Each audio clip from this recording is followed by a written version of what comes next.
Bob Chalk, let me start with you. You know, we have thousands of animal activists going crazy. Listen, the parent, might have not been thinking straight. There is no way that you could convince me that anything else but what was done was not the right thing to do.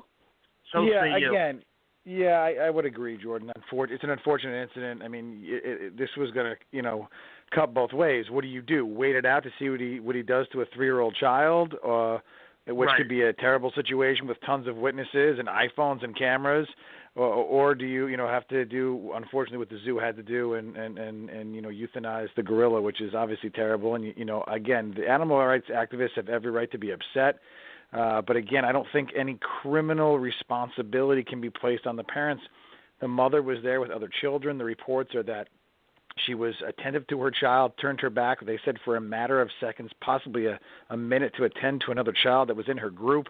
The child then leaped over a retention wall and went down to the moat. I mean, what are you going to try to say? That endangering the welfare of a child, lack of parental supervision? I mean, you're just looking to prosecute someone because everyone feels bad for the gorilla. It's not what the criminal justice system is founded on. It's not what the criminal justice system is designed to do. Yeah, and David, these parents these people that are signing this petition, I guess they don't have kids. I mean, there are times where we have a 3-4-year-old and blink your eyes and they're gone. I mean, sure. How can you say anything about this poor mother, what she's been through? At this point, she doesn't look like she's going to make some money off of it, even though there's been some reports. But as far as I see it, the zoo had no other alternative.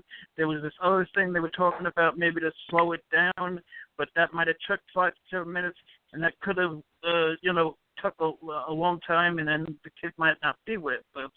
So what's your take on this? Yeah, I'm in the same boat as you guys. My heart goes out to this family. It's been reported just recently that the mom has been receiving death threats as a result of what happened. And there's been a lot of criticism that has come down on this mother.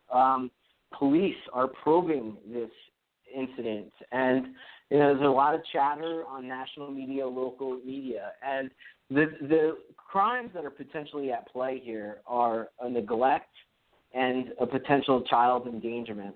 And what it comes down to is whether or not this person disregarded certain risks. And I believe, as a former prosecutor and defense attorney now, that I see that these two charges, the neglect and the endangering, are sometimes some of the most overcharged and abused crimes that prosecutors have. In my opinion, these crimes should be for true criminals. People who shake babies and hurt babies and corporal punishment and things like that. And to now take a look at these facts where a mistake has happened and a mother had the experience watching their child in that moat potentially being killed by this gorilla, and now critique her and even talk about charging her with a crime is outrageous to me.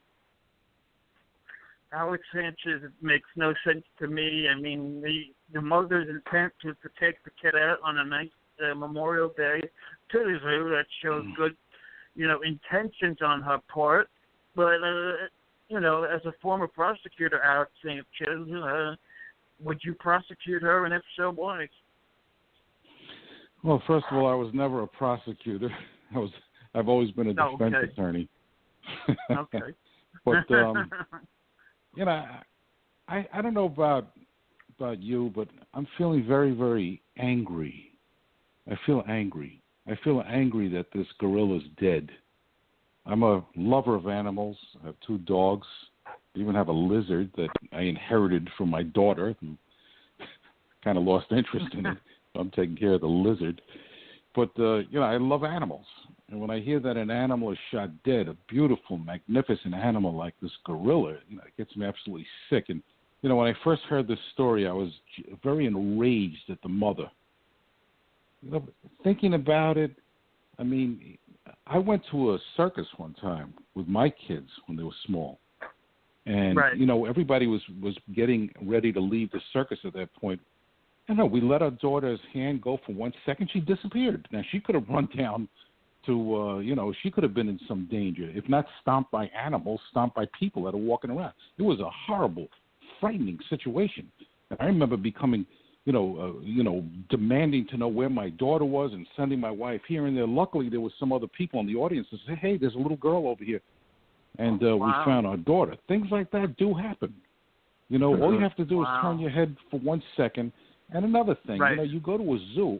I think most people assume that when you go to a zoo, there's enough defensive mechanisms there where a kid cannot just crawl into a gorilla exhibit, that there's going to be a fence and there's going to be other type of obstructions there. Who could possibly imagine that it's possible for someone to crawl into a gorilla exhibit? So I'm angry. I'm not so certain who I'm angry at. But I'll tell you one thing that does irritate me. This really makes my blood boil. The parents, after this incident, they put out a statement.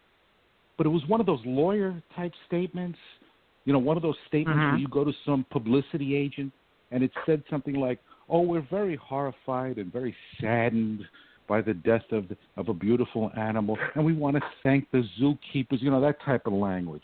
Missing, though, was what exactly did you do, or what exactly was it that you did not do? Because the general public and the United States citizens want to know.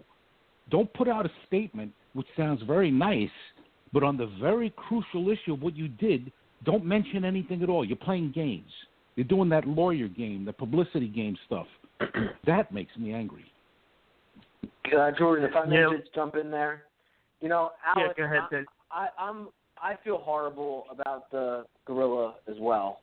But on your point when you talk about the statement, first of all, I think the three of us could probably all agree we're surprised that somebody who's being looked at for potential criminal charges would be making a statement to start.